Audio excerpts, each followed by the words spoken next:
صحبت‌های شنیدنی آیسان اسلامی بلاگر معروف ایرانی درباره دیدار رئیس جمهور ایران با نماینده طالبان.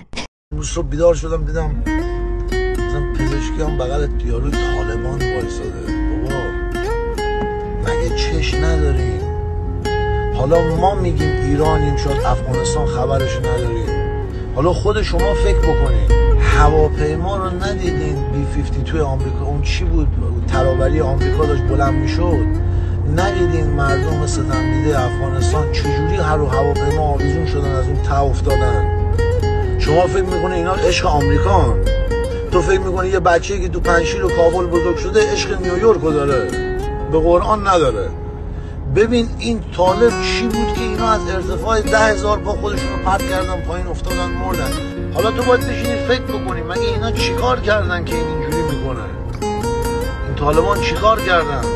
خب بعد تو میگی با رو دست میدی.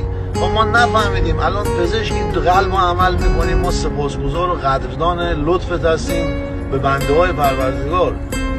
ولی تو بود برادر، بود سیستم سیاسی هم مثل سیستم طبابتت باشه، تو بخشنده باشی، مهربان باشی، باهوش باشی، تیز باشی. تو مگه داری عمل قلب میکنی یه دونه رگ و اشتباهی به اونوری بزنی خالص آب بچه رو گاییدی؟